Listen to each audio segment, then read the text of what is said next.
even ready for another war?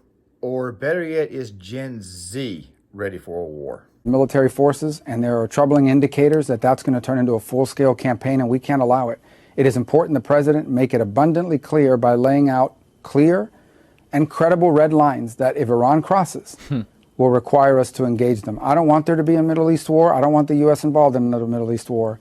But if Iran, through its proxies, decide to attack us, we're going to have to retaliate. And it's important, in order to prevent this, for the president to make that clear tonight. What he basically said is, if anyone attacks our troops, we can just claim it was Iran and then declare war. Well, they never declare war. I figured I'd go ahead and play that first little bit of Marco Rubio saying that we need to respond over the situation in Israel. But then again, though, at the same time, while a lot of people don't want us to respond, it's kind of a tough spot to be in, especially given the fact that 29 Americans have died in this process and some are still being held hostage. Now, the reason why I'm making this video on Sunday night is because they decided they wanted to switch up the days for landscaping to Mondays, which of course is still going on. And if you live in a state like where I'm at in the South or the Mid-South or live in North Carolina, chances are groundskeeping is going to continue at least on the eastern side of the state until at least sometime in mid-November. I haven't got any actual clarification on that, but I'll be giving you guys more information at the end of the video because there's going to be a few updates here.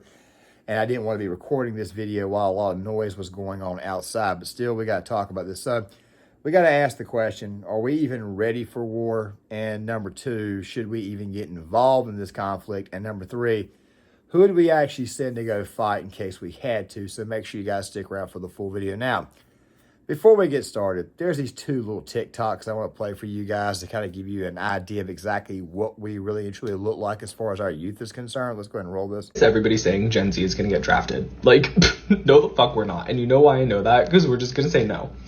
Like, how are they going to actually force us to get up and go to war? I understand it was like that in like the 1940s. What else is there to do in 1940 besides shoot people? We have things to do nowadays. We have twerk, be bisexual, eat hot chip, lie. And we're also like really mentally ill. I have like 6 of these. What makes you think I'm qualified to have a gun? Like within 600 feet of anybody, including myself. And finally, like guns are like so tacky. Like, can you imagine just like pulling up with a gun? Like that is so fucking embarrassing. Like, what is this? The Revolutionary fucking War? No. Like, let's just chat. Let's just talk. Holy shit! I can't log into this app without seeing things that violate the Geneva Convention. And why is that? Because of America.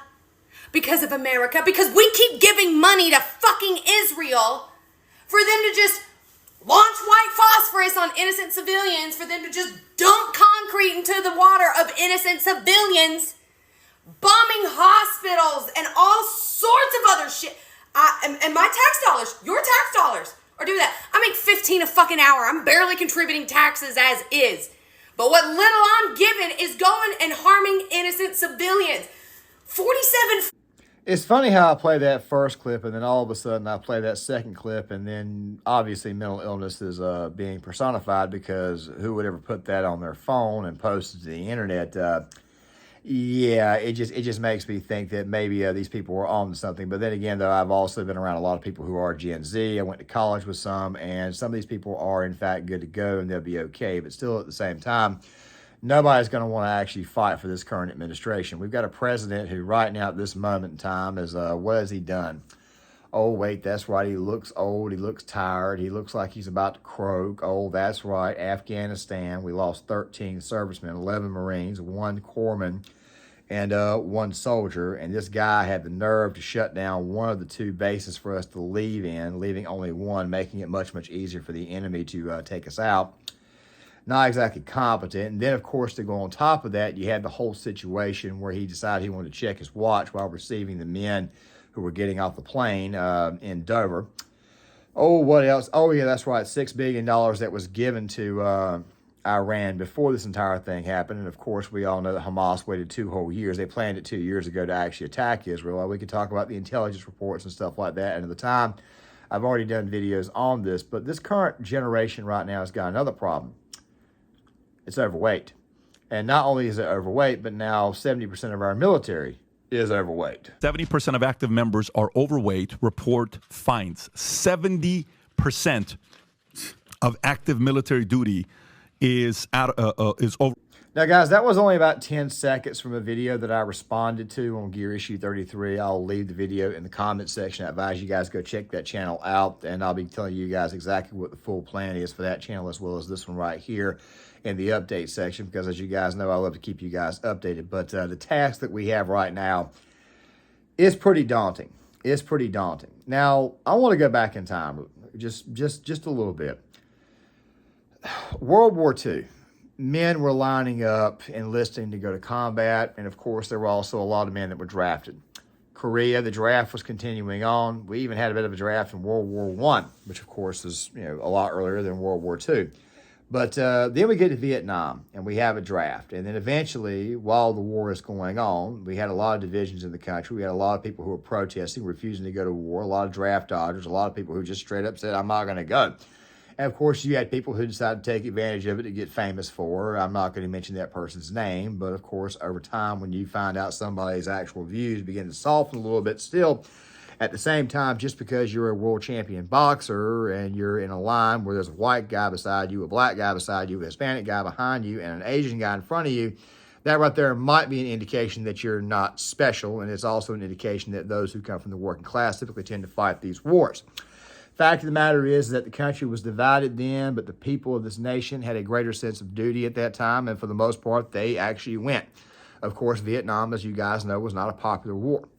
When it came to Operation Iraqi Freedom and Operation Enduring Freedom, there wasn't exactly a big line of people, at least where I lived at, to actually join. I joined anyways, but still at the same time, and I'll probably say still at the same time a lot in this video, not a whole lot of people were banging the drum to get into the military. I went to the Marines because obviously the Marines, they were the fastest way to get to the front. And of course, as you guys already know, I've told you guys my military background before. I don't think I need to do it again. Now, before we go any further, I'm going to play the other part of that clip from that video that I did, which was from the Patrick Bet David podcast. I'll try to leave that episode in the description box for you guys if you guys want to watch the full thing. One of the guys that Pat has on his show is a Marine. A lot like myself. And this rant, in my opinion, was 100% wholly warranted. However, the video which I did on this topic, I left something out and I completely goofed it, and I'm going to kind of clear that up on the other half of this clip. But I want you guys to hear this because a lot of times you need to listen to guys who actually served when it comes to actually fixing the military and fixing the military's problems. There are a lot of people out there who think that they can fix the military. They know how to fix the military, who never served or did a day. And I think the last thing you would want is a bunch of leftists getting involved and making the military a lot worse. Let's go ahead and play this. I'll catch you guys on the other side. This rant right here was definitely warranted. What's your thoughts on this story? Well, first of all, Pat, the numbers for recruitment is at an Tom, nobody's joining the military. I'm actually worried, Pat, because not only 70% out of shape is absolutely ridiculous, which has doubled in the past 10 years. Look at what else has the military been doing this year? We lost for a week F-35, $85 million plane. They had no idea where the hell it was. And then they came out and asked the public, hey, do you guys know where it is? It's like, wait a minute.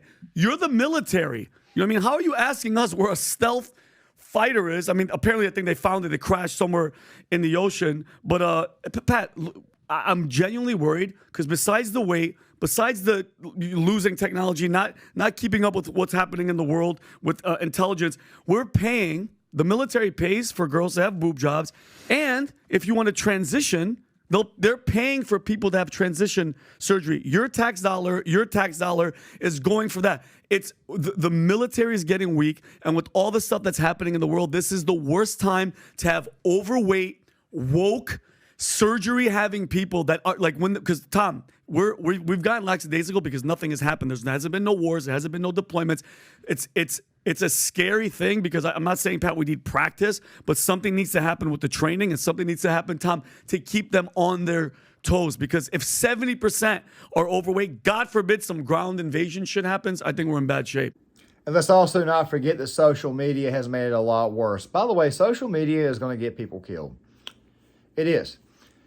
During this whole entire Israel-Gaza stuff, when it was actually heating up this past weekend, I talked about this in other videos. There were a lot of content creators out there, both on the right and the left, who were constantly pitching the very, very pro-Gaza narrative, not realizing that they were doing that. And a lot of very bad intelligence got out there. Of course, there was also the situation involving the hospital, where everybody kept on saying that Israel bombed the hospital, be it the photos that were released the next morning. And this situation kind of led people to believe that maybe that report was bunk. And later on, we found out that it was actually a rocket that was fired by Hamas, in which the propulsion system fell apart. And of course, when it broke apart, the bigger piece hit the ground, blew up, created an explosion. And next thing you know, people obviously have a lot of egg on their face. This entire thing right here with social media can be a nightmare, especially in a war zone, because you could have people accidentally exposing locations. I mean, signals pop up on satellites, and of course, this could actually happen to one of our soldiers as well. Now, getting to that rant that Vinny had there. 70% of the military, overweight. We haven't been to war in a while. Of course, we've got war fatigue. We just left Afghanistan, but we don't typically talk and say that we were actively involved in any type of combat, because the combat had kind of soothed. But still, at the same time, the war fatigue is bad in this nation. You obviously would understand why it is that people would, in fact, be a little bit upset about the situation at hand. Oh, God, another war. Do I have to seriously go through this again? I hate to tell you this, but a lot of people who stayed at home, who basically called me stupid for joining, these people would have never joined to save their life. I think the society is way too selfish. It's almost like a disassociative indifference towards their fellow man. As a matter of fact, that was one of the many names of the channel, or one of the many names I had selected to change the channel name to, in case we did, in fact, actually do a change. Because the search engine for this channel right here is actually pretty, I'll just put it this way here. I type in John Claymore to the YouTube search engine, and it takes a long time for it to actually pop up. And sometimes it pops up under John Rambo Claymore, which I think is very weird, very interesting story. I'll tell you more about that towards the end. No names will be given out or anything like that, but just something that I saw, something that I caught. Back on topic. When you've got a military that's currently using the taxpayer dollars to do cosmetic surgeries, and of course to do I can't say it because YouTube will yellow tag the video, but I'm pretty sure you guys know what I mean. Those types of surgeries, when you look at the fact that we're pretty well lax, when you look at the fact that we have a large amount of reservists, and I know that, I'll point this, I'll make the addendum here in a second, that somebody who's 6'2", 215, 200 pounds is actually ripped and actually muscular, may fit the bill of overweight. That's actually true, but still at the same time, you prefer to have your men lean and mean and be full of cardio. The reason why is because of the golden hour rule, not to mention those who've got better cardio typically tend to be able to move a lot faster, and they typically tend to be able to pick up people, especially if they've been wounded, a lot faster, drag them off. It's called strength in short spurts because of exactly what your heart can produce and what you can actually do. Your overall adrenaline levels is where I'm getting to. Fact of the matter is, this military has got a lot of problems. And something else, too, that you have to consider is that unlike in Vietnam, when we had a draft, social media didn't exist. There was racial divisions in the country, mostly in the cities. There were divisions on the war, a lot of protesters, but a lot of people didn't want to go to war, still got a draft card, they still went. The very, very few decided not to go. And there's one particular draft dodger that I did not really and truly know about that's on the conservative side of the aisle, who thought it was very, very cool to say that we should not go to war. I don't need to go to war during Vietnam, yet every time you turn around, anytime somebody brings up conflict, he wants us to always get involved. It's that guy who used to call himself the Motor City Madman. We'll talk about him in another video, especially when we get on the military stories and veteran stories and stories of stolen valor, which will be on Gear Issue 33. I'm not going to mention that person's name right now, but the fact of the matter is that it seems to me that those who scream and holler and call for war are the most of the people who, quite frankly, are not going to go. Which then leaves us with this next question. Unlike in 1965, 66, there's a lot more mistrust in our government. People automatically believe that everything is a conspiracy and that things can be done to set up the possibility of another war. Now, I've told you guys before that I am not pro-war at all. However, I'm also not anti-war. What I don't like is I don't like the idea of fighting stupid wars, and I've never said that we should put one single boot on the ground in Israel. And of course, I stand by that. I don't think we should. I think what we should do is just leave a couple of fleets out there in the Mediterranean Ocean and, of course, in the Indian Ocean to keep Iran and the bigger boys on the sidelines and let Israel take care of this problem themselves. I actually believe that was actually what God would want too, but still, to go on top of this, everybody's kind of mistrustful of their actual government itself. Everybody automatically believes that the government's going to have nefarious means. And under this administration, I would say, yes, nefarious means are very, very possible, very, very likely. I talk about it all the time on this channel. I call it out from time to time, of course. Now I focus primarily on wokeness and, of course, how is this actually destroying our institutions. But still, at the same time, we've got a lot of issues. You got a military that's got a bunch of people that's 70% overweight. You've got social justice warrior in the military. You've got the drag stuff in the military. Social media is completely wrecking it. You've got NCOs that are not allowed to actually enforce policies. You've got staff NCOs that are not allowed to jump down the NCOs' throats. And you got officers who, quite frankly, aren't allowed to do anything. This country's military at this moment in time, at least from the troop level, is completely paralyzed. But about who to send, pay attention. We already know that our troops have been attacked with these drone attacks. That news came out a little while ago. We have Biden publishing the faces of a special forces group. So how close are we to a troop getting hurt or attacked, which he says they're already upping? And then Lindsey Graham, Marco Rubio have already basically said war with Iran. I think it should be mandatory. Any politician who calls for this should be airdropped there first. Mandatory, right away. You go first, Marco Rubio. You go first, Lindsey Graham. Yeah. You go first. I agree. It should be mandatory. You want to call for war, then you have to go serve. Mm-hmm. Why is that radical? Well, no. They're just too important. They're not that important, you know. They're too important. We can't airdrop them into the places they want to bomb. Have a vote. People work remotely all the time. Surely they can call in. Well, we'll have a vote. We'll have the people of South Carolina vote.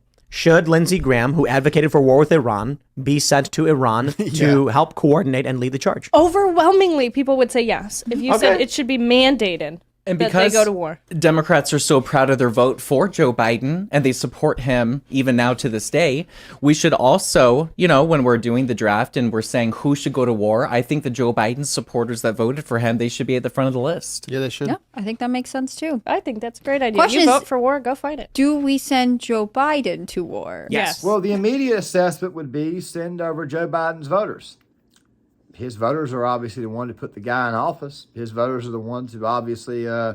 they have the I support the current thing going on, supporting the war in Ukraine, now supporting war in Israel. They're also the biggest purveyors of misinformation, but the sad reality of the situation is this here. Go back to that boy earlier. Go back to what he was saying about mental illnesses and stuff. A lot of the stuff can be feigned. A lot of the stuff, quite frankly, can be just people just saying, I've got it, when in reality they really truly don't. They're using it to get away with something. They're using it to get out of work. They flip their genders, of course, so that way they can avoid scrutiny and claim whatever. We got a lot of mental illnesses, and we've also got a lot of faux mental illnesses. So it makes you kind of wonder who in the world should we send. This is the problem that we have. This is a nightmare that this country has unleashed on itself.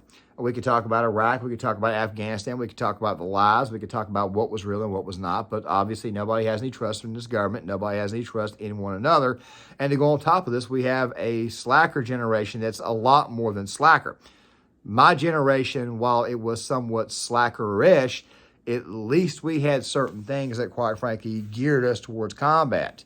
We didn't get so triggered easily. We also could talk trash to one another. We didn't get as offended. As a matter of fact, the Global War on Terrorism vet had a 95% fireback rate, which we'll talk more about towards the end of the video when we talk about projects in the future, which denotes that if you take a shot at one of our guys at that time frame, it was almost a guarantee that one of the people who took a shot at us would more than likely get killed. Basically, it was a given that troops would fire back from my generation. It was pretty much a given that that would actually happen. But do we send the Biden voters over? Are these people competent enough to go? Look, I'm sure that the military would straighten the situation out. They would train the guys perfectly. But, dude, this generation right here is hooked on cell phones. I mean, you got this video of this guy, at the rifle range. And I'm not even going to go through all the problems I see here or anything. But We're too reliant on social media. We live too much on social media. We get offended very easily. We're morbidly obese and we're full of soy. I don't think this nation is actually ready to go to war right now. And I can already hear somebody saying, what are you talking about? We got the strongest Air Force. We got the strongest Navy. Look. In order to properly win wars, you've got to put guys on the ground. Okay, you've got to be able to put boots on the ground, and you've got to be able to get through a ground invasion. You've got to have men that can actually occupy the situation.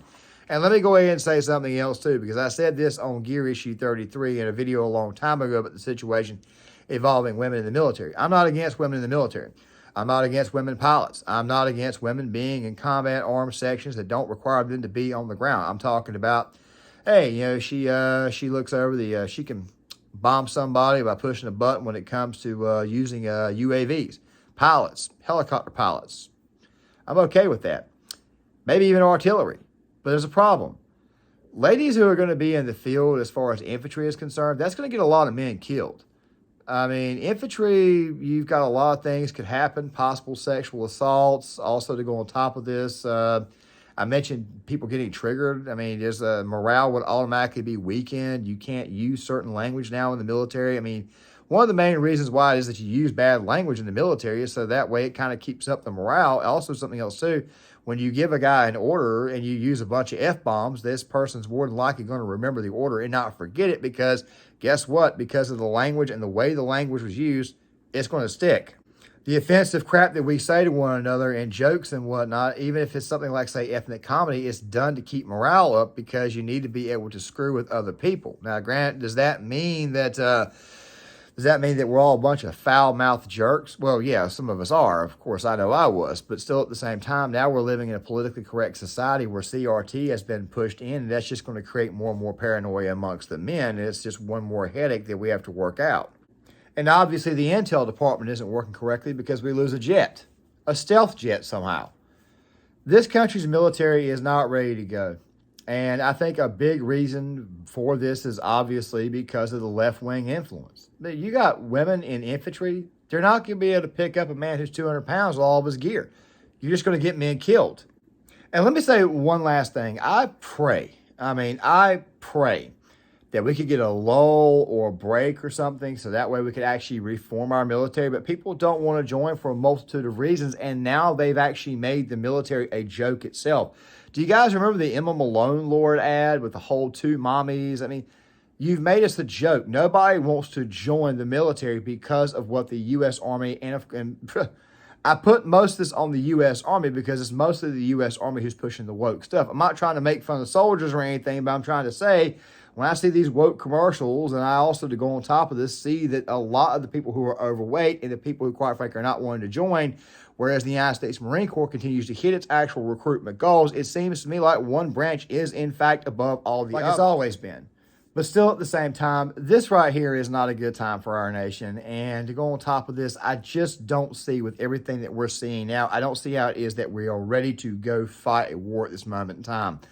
We need to completely reform our military. It starts with the officer corps, and it starts with the overall training manual. I mean, dude, these people are allowed to have cell phones the first week of Army boot camp. I've personally seen this because I got people that I know whose kids joined the military, sparingly, very, very few, but they take pictures of one another, post selfies to Facebook while they're in their actual PT gear the first week of boot camp, which I know is the receiving week, but still at the same time.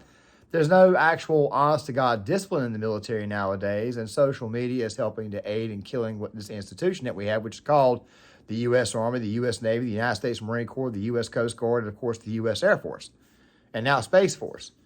Right now, we look like a joke. Our overall morale is down, and nobody wants to join. So at this moment in time, I think mostly due to the fact that Gen Z is not ready to go to war, I think it might be a good idea that we don't put any troops on the ground until we actually reform ourselves. And with that right there being said, guys, I want to go ahead and give you guys a couple of previews. This video right here was kind of put together hastily, as you guys may have been able to pick up already, but still we need to go ahead and get these updates because I need to give you guys an idea of what's actually going on and what to expect as far as this week is concerned, because it's going to be a wonky one. One of the biggest reasons why I do these videos that come out on Monday, on Sunday night, is because of the landscaping situation that goes on out here. Because with the current landscaping situation, it's really hard to do content and do videos because of all the noise coming in. I'm not complaining about them. I'm glad those guys are getting their hours. I'm glad to see these guys work. I actually speak to them when I go outside. Very, very nice people. They do great work over here, whatnot. But it makes it a little bit harder. So what's probably going to happen is that Monday's going to be like a writing day. So whatever it is that comes out on Tuesday was obviously made on Monday and on Tuesday itself. I'm saying this mostly for brand new subscribers, so that way you guys can kind of get an idea of exactly how I run things here. But one more thing I want to say before I end the video.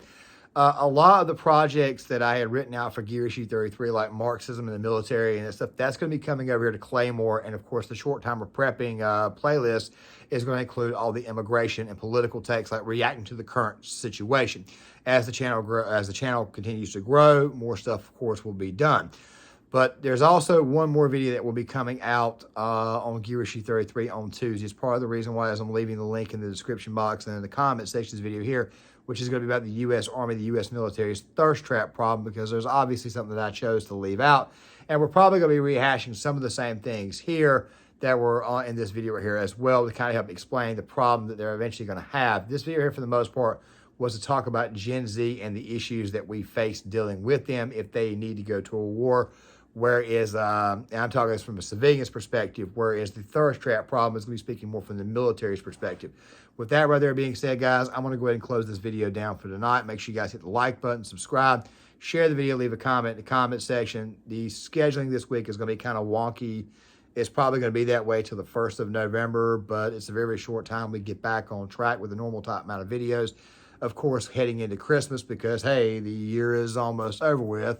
And we all got to start Christmas shopping here soon. But still, with that there being said, make sure you guys hit that like button, subscribe, share the video. Please leave a comment in the comment section, and I'll see you guys later.